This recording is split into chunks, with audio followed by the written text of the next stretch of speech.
but then she put on a brazen look and said, "Let's see what you got. Can I ask you something first? You paid for 10 minutes. You can do whatever you want with it. Are you happy doing this, Chevette?" Her years went from 30 to 16 in 1 second flat. She reached for the door, but I grabbed her wrist. "I'm not trying to stop you, girl," I said. "Then let me go." "You got my money. All I'm asking is my 10 minutes, I said, letting her wrist go. Chevette settled down after looking at my other hand and around the front seat for signs of danger. "Okay," she said, staring into the darkness of the floor, "but we stay right here." I lifted her chin with one finger and gazed into her big eyes until she turned away. "Martel hired me to find you," I said. "He's all broken up over you being gone. I told him I'd ask you to come home, but I wouldn't drag you there." The woman-child glanced at me then. "But I have to tell him where you are, and about Porky." "You can't tell Daddy about him," she pleaded. "One of them get killed, sure." Porky the pimp had recruited Chevette 3 blocks away from Jordan High. He was a pock-faced fat man with a penchant for razors, diamond rings, and women. "Martel's your father," I reasoned. "He deserves to know what happened with you." "Porky'll cut him. He'll kill him."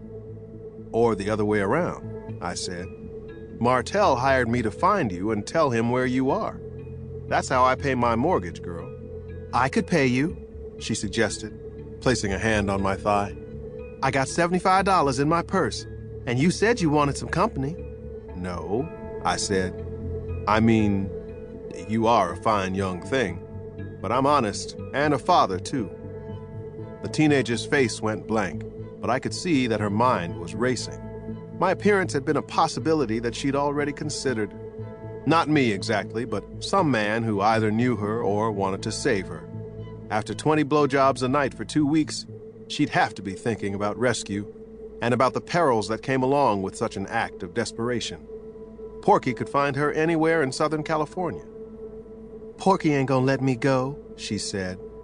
"He cut up one girl that tried to leave him, Cassandra. He cut up her face."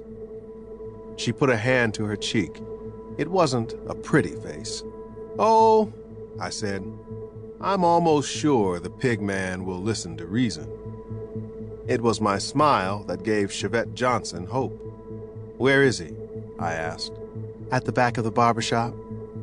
I took the dull gray .38 from the glove compartment and the keys from the ignition. Cupping my hand around the girl's chin, I said, "You wait right here. I don't want to have to look for you again." She nodded into my palm, and I went off down the alley. Tall and lanky Letary Clegg stood in the doorway of the back porch of Masters and Broad Barbershop. He looked like a deep brown praying mantis standing in a pool of yellow cream. Clegg had a reputation for being fast and deadly, so I came up on him quickly, slamming the side of my pistol against his jaw. He went down, and I thought of Bonnie for a moment. I wondered, as I looked into the startled face of Porky the pimp, why she had not called me. Porky was seated in an old barber's chair that had been moved out on the porch to make room for a newer model, no doubt. "Who the fuck are you?" the pimp said in a frightened, alto voice. He was the color of a pig, too, a sickly, pinkish brown. I answered by pressing the barrel of my pistol against his left cheekbone. "What?" he squeaked. "Chevette Johnson," I said. "Either you let up or I lay you down right here and now." I meant it. I was ready to kill him. I wanted to kill him. But even while I stood there on the verge of murder, it came to me that Bonnie would never call. She was too proud and hurt. "Take her," Porky said. My finger was constricting on the trigger. "Take her!"